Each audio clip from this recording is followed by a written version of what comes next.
Hello, welcome to all my dear students. भाई कैसे हैं आप सभी। आज के सेशन में देखिए हम क्या बात करेंगे। न्यूक्लियर केमिस्ट्री की बात चल रही है और बीएससी के जो स्टूडेंट्स हैं, जो बीएससी में स्टूडेंट पढ़ रहे हैं, पढ़ाई कर रहे हैं, उनके लिए न्यूक्लियर केमिस्ट्री पढ़ना बहुत जरूरी है। आज के जो सेशन में हम बात कर रहे हैं, ये आप देख रहे हैं लेक्चर नंबर कौन सा है, सेकंड बी है। डेट मीन सर सेकंड ए हमने पढ़ लिया है, फर्स्ट हमने पढ़ लिया है और सेकंड ए में इससे पहले आपने जो क्लास देखी होगी, नहीं देखी है तो भाई जरूर देख लेना उसे। उसमें न्यूक्लियाइड्स की बात करी थी, तभी ये क्लासेज आपको आगे वाली समझ में आएंगी जब आप प्रीवियस बैकलॉग जो आपका है वो नहीं रहना चाहिए, वो कंप्लीट आपकी सारी क्लासेज पढ़नी चाहिए आपको, तब जाकर आप नेक्स्ट क्लास को देखेंगे तो आपकी बातें समझ में यहाँ पर आने वाली हैं। और जो पैराशूटर्स हैं, जो बीच बीच में क्लासेस में आते हैं, भाई उनके समझ में नहीं आएगी। आप शुरू से सारी क्लासेस को देखोगे तो जरूर सारी बातें आपकी क्लियर होती जाएंगी। और मैं गारंटी लेता हूं केमिस्ट्री में तो भाई आपको कोई फेल कर नहीं पाएगा, आप केमिस्ट्री में फेल नहीं हो पाएंगे। यहाँ पर देखिए आज बात करेंगे सेकंड बी की। इसमें क्या बात करेंगे, मैंने कहा था कि इसमें न्यूक्लियाइड्स की बात होगी, सेकंड बी में भी न्यूक्लियाइड्स का मतलब कंसेप्ट ऑफ न्यूक्लियाइड्स की चर्चा चल रही थी इससे प्रीवियस सेशन में। और कुछ न्यूक्लियाइड्स की हमने बात कर ली थी, कुछ स्पीसीज की आज नई स्पीसीज की बात करेंगे। कौन कौन से न्यूक्लियाइड्स की हमने बात कर ली थी, समस्थानिक की, आइसोटॉप्स की बात करी थी, इनकी हमने बात करी थी। जो है दोबारा दिखा देता हूं मैं आपको, जो न्यूक्लियाइड्स की हमने बात करी थी, यहां पर देखिए ये न्यूक्लियाइड्स थे, हमने इनकी बात करी थी। समस्थानिक की बात कर चुके हैं, आइसोटॉप्स, और आपको बता दिया था कि आइसोटॉप्स जिनकी पोजीशन सेम रहती है, पोजीशन का मतलब जेड वैल्यू क्या रहेगी भाई, सेम रहेगी, तभी तो पोजीशन सेम रहेगी। तो मतलब जिनका परमाणु क्रमांक समान होगा वो समस्थानिक। समभारिक, यहाँ तो परमाणु क्रमांक मतलब जेड समान रहेगा। समभारिक, भार समान है भाई। भार क्या होता है बेटा, भार होता है ए, एटॉमिक मास नंबर। क्या होता है, मास नंबर समान है। इसमें क्या समान है, आइसोटोन में। देखो रटना नहीं, समझना है चीजों को। आइसोटोन, यहां पर न्यूट्रॉन की संख्या समान है। किसकी समान है, न्यूट्रॉन की समान है। और न्यूक्लियर आइसोमर्स बताया था, इनकी एनर्जी में अंतर रहता है, सेम ही रहते हैं, एक ही एलिमेंट के रहते हैं, लेकिन एनर्जी लेवल, जो एनर्जी लेवल है वो क्या रहता है, डिफरेंट रहता है। एनर्जी लेवल यहाँ पर डिफरेंट रहेगा, एक का एनर्जी हाई रहेगी, एक की डाउन रहेगी। और हायर एनर्जी से एलिमेंट कोशिश करता है कहां पर, लोअर एनर्जी में आने की कोशिश करता है। तो ये बात हमने पढ़ चुके हैं, सारी चीजें आप बढ़िया ढंग से इनको देख चुके हैं। अब बात करेंगे, आज कुछ नई स्पीसीज की बात करने वाले हैं। और नई स्पीसीज में किसकी बात करेंगे, यहां पर देखिए, इन सबको आप पढ़ चुके हो, प्रीवियस क्लासेस में देख लेना। आज जो नई स्पीसीज की बात करेंगे, अदर स्पीसीज में हम किसको देखेंगे, ये तीन स्पीसीज की आज भाई डिस्कशन होगा। किसकी, आइसोडायाफर्स की बात करेंगे कि भाई आइसोडायाफर्स क्या होता है। आइसो समविन्यासी, आइसोस्टर्स की बात करेंगे, आइसोस्टर्स की बात करेंगे जिसको समविन्यासी कहते हैं। और एक और इंपॉर्टेंट टर्म है आइसो इलेक्ट्रॉनिक। आइसो इलेक्ट्रॉनिक क्या होते हैं, सम इलेक्ट्रॉनिक जिनको कहते हैं। इन तीन स्पीसीज की आज हम यहाँ पर डिस्कशन करेंगे, तीन स्पीसीज के बारे में पढ़ेंगे, एक एक करके तीनों को डिस्कस करते हैं। पहले बात करते हैं आइसोडायाफर्स। आइसोडायाफर्स क्या होता है, यहाँ पर देखिए, पहली जो बात कर रहे हैं, किसकी बात कर रहे हैं, फर्स्ट इज बात कर रहे हैं आइसो डायाफर, इसकी बात कर रहे हैं।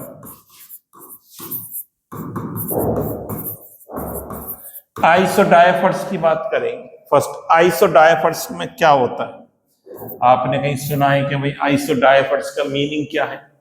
आइसोडायाफर्स में क्या रहेगा, यहां पर जो है n-p वैल्यू सेम रहेगी। मैंने क्या बोला है कि यहां पर आइसोडायाफर्स की जब बात करेंगे, यहाँ पर n-p क्या रहने वाला है, सेम रहने वाला है।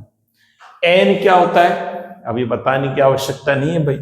एन का मतलब क्या है सर, ये है एन, यहां लिख देता हूं,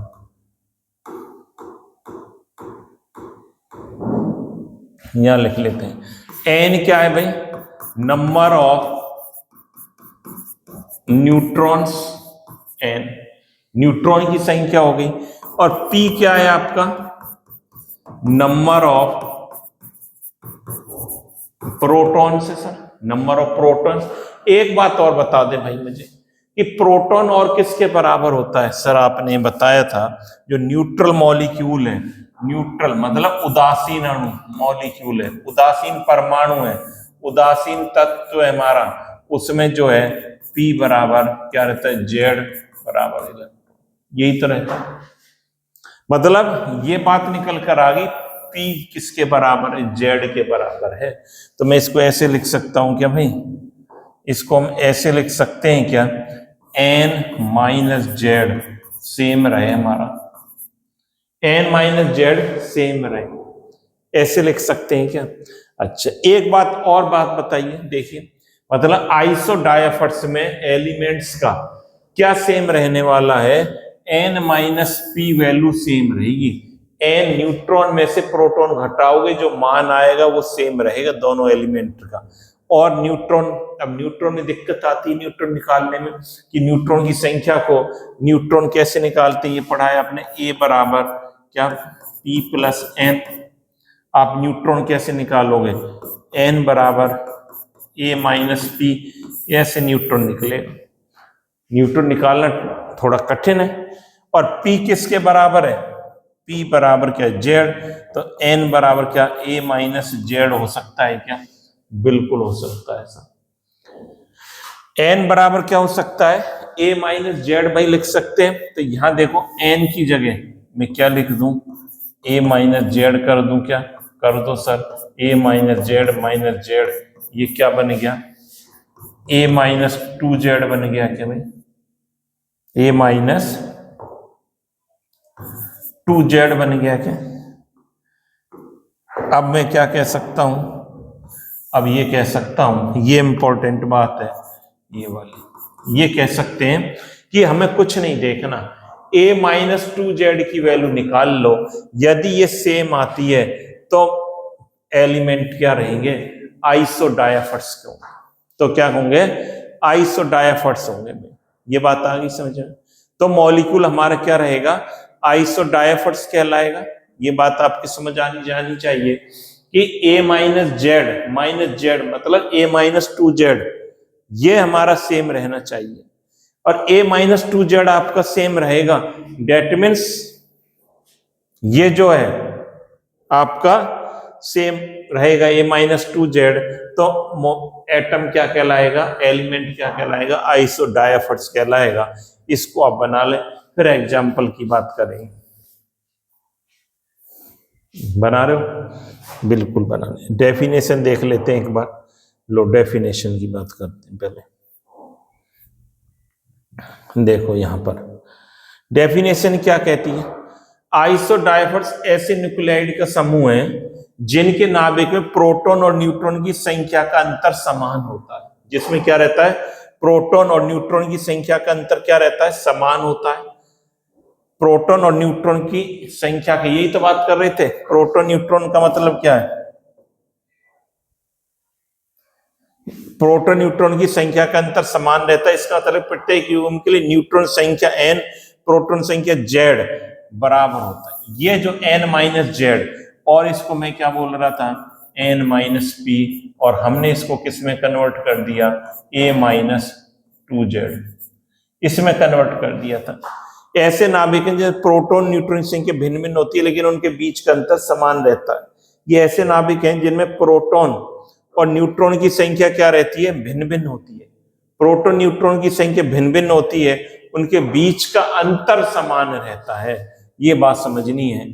आइसोडायफर्स are the those nuclides in which the difference between neutrons and protons is the same. Simple सी बात है कि आप ये मान लें कि n माइनस जेड कह दूं मैं n माइनस पी कह दूं, और इसको क्या बोल दूं, क्या बोल रहे हैं आप ये चेक कर लें, a माइनस 2z, इसको चेक कर लें, इसको चेक कर लीजिए। ये यदि सेम आता है आपका तो हमारा ये क्या रहेगा, सेम रहेगा।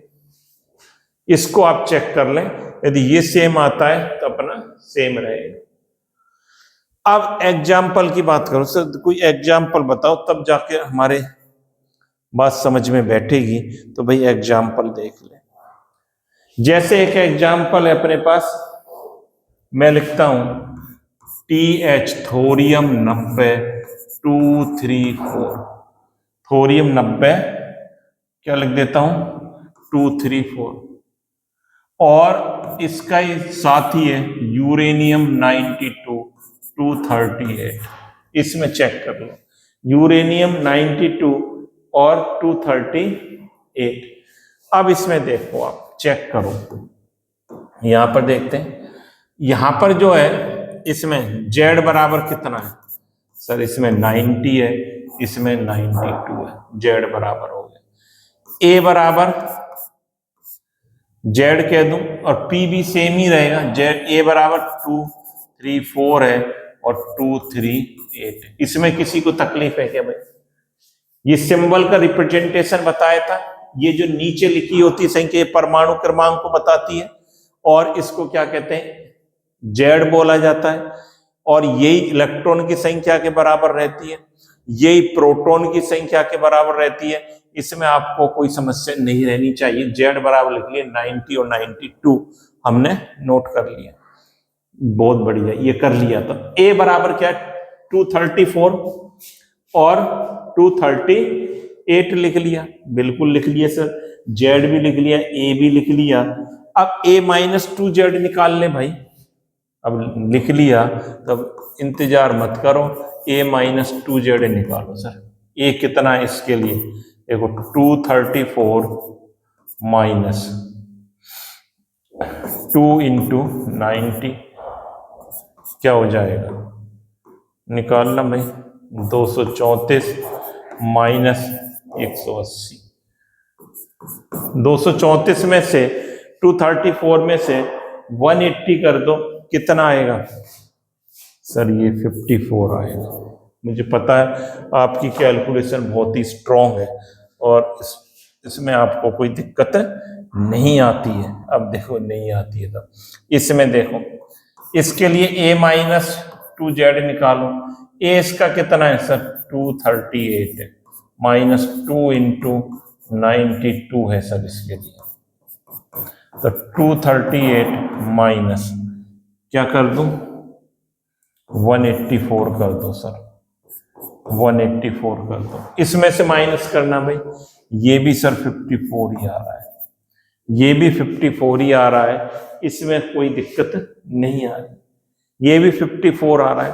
मतलब दोनों का आप देख रहे हैं, इसका A माइनस 2Z ये वाली बात आ रही, और इसका A माइनस 2Z समान है, समान है, तो ये क्या कहलाते हैं आइसोडायाफर्स कहलाते हैं। क्या कहलाएंगे आइसोडायाफर्स कहलाएंगे।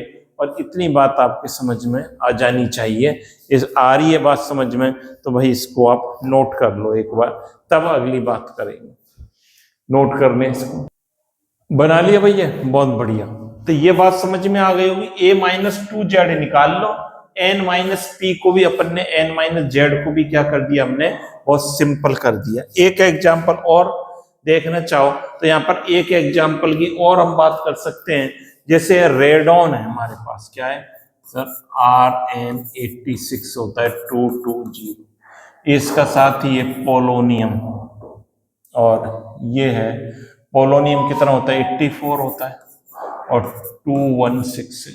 इसमें करके देखो आप 216 है, और ये यहां पर देख लो, इसको करके देखिए भाई, इसको करके देखिए इस एग्जाम्पल को। Z बराबर दोनों में 86 84 है सर, यहां पर A बराबर कितना है 220 216 है, A माइनस 2Z निकालो, इसका 2Z, इसका चेक कर A माइनस 2Z, इसके लिए ए कितना 220 माइनस 2 इंटू 86 क्या लिखूंगा 220 माइनस 172 कितना आ जाएगा करना 172 इसमें से आएगा तो ये कितना आ जाएगा बोलना 48 आ जाएगा क्या बिल्कुल सर 50 ठीक है 48 आ गया। इसमें देखते हैं यहां पर चेक करो इसको यहां पर a माइनस 2z इसका निकालो a कितना है 216 माइनस 2 इंटू जेड 84 है सर इसके लिए तो क्या लिखूंगा 216 माइनस 168 तो इसके लिए भी क्या आएगा 48 तो बराबर आ रहा है a माइनस जेड। तो आप a माइनस जेड चेक कर लो ये आसान है निकालना a माइनस 2z को बजाय n माइनस p हम निकालें तो ये बात समझ में आ गई होगी आइसोडायफर्स क्या होते हैं। अब चलिए अगली स्पीसीज की तरफ चलते हैं 3 स्पीसीज की बात करेंगे। अब ये आइसोस्टर्स की बात करेंगे। अब किसकी बात करेंगे आइसोस्टर्स। यहां पर देखिए आइसोस्टर्स क्या होते हैं आइसोस्टर को कहते हैं समविन्यासी। These are the molecules or ions that have the same number of atoms and the same number of valence electron। Valence electron कह दूं या इलेक्ट्रॉन कह दूं एक ही बात है। Same number of atoms same number of valence electrons but they में contain different elements और एटम और एलिमेंट्स डिफरेंट हो सकते हैं। एटम के नंबर सेम रहेंगे वैलेंस इलेक्ट्रॉन सेम रहेंगे वो क्या होंगे आइसोस्टर्स कहलाते हैं। ये ऐसे अणु आयन होते हैं जिनकी परमाणुओं की संख्या और संयोजकता इलेक्ट्रॉन की संख्या के समान होती है लेकिन उनमें अलग अलग परमाणु रहते हैं। क्या रहेंगे अलग अलग परमाणु उसमें उपस्थित होते हैं। अब यहां पर देखिए अलग अलग परमाणु इसके उदाहरण से हम समझेंगे कि इसका उदाहरण क्या है।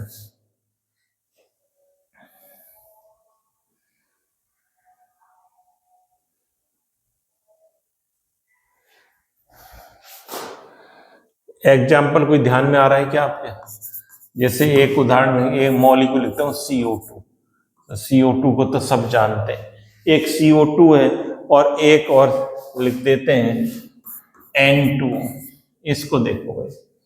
अब इसमें नंबर ऑफ एटम्स की बात करूं नंबर ऑफ एटम्स मतलब परमाणुओं की संख्या क्या लिखूंगा परमाणुओं की संख्या परमाणु की संख्या की बात करते हैं भाई। यहां कितने परमाणु 2 और एक 3 सर 3 है। इसमें कितने हैं 3 है इसमें भी 3 है सेम हो गए तो ये तो कहता परमाणु की संख्या सेम रहेगी।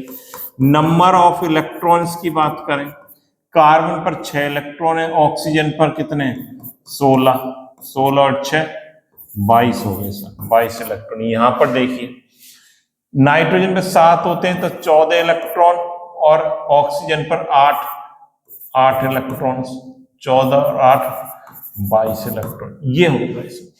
मतलब परमाणु भी समान रहेंगे और इलेक्ट्रॉन की संख्या भी क्या रहेगी यहाँ पर समान रहने वाली है। तो ये क्या कहलाएंगे अपने क्या कहलाएंगे भाई ये आइसोस्टर्स कहलाते हैं। ये आपको समझना है परमाणु भी समान रहेंगे और इसमें इलेक्ट्रॉन की संख्या भी समान रहेगी। बात आ रही समझ में सर एक और बता दो एग्जाम्पल ले भाई एक N2 और CO की बात कर लो।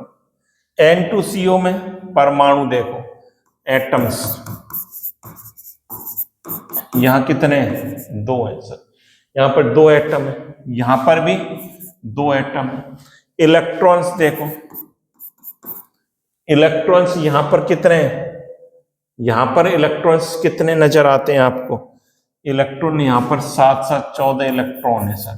इसमें 6 + 8 इलेक्ट्रॉन ये भी 14 इलेक्ट्रॉन चाहे बैलेंस इलेक्ट्रॉन की बात कर लें, बैलेंस इसके कितने देखना, बैलेंस इलेक्ट्रॉन नाइट्रोजन पे, नाइट्रोजन का ये होता है, नाइट्रोजन 7 है ना, 1s2 2s2 2p3, इसमें 5 है, तो 2 नाइट्रोजन है तो 10 इलेक्ट्रॉन हो गए बैलेंस। इसके कार्बन के देखो, ये होता है 1s2 2s2 2p2, balance electron 4 electron, plus oxygen की बात करूं तो 1s2 2s2 2p4, इसके 6 इलेक्ट्रॉन, तो बैलेंस कितने हो गए 10। चाहे टोटल देख लो चाहे बैलेंस देख लो, एक ही बात है।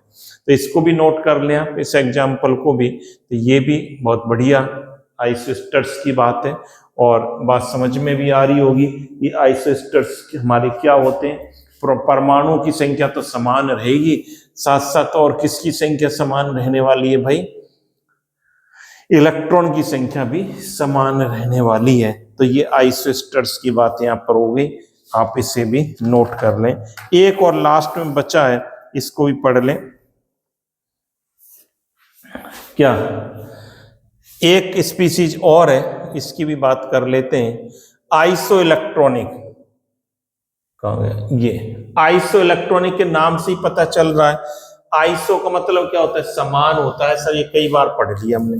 आइसो का मतलब होता है समान, और इलेक्ट्रॉनिक मतलब इलेक्ट्रॉन की संख्या जिसमें समान हो। क्या लिख दूं, इलेक्ट्रॉन की संख्या क्या रहेगी, समान रहेगी।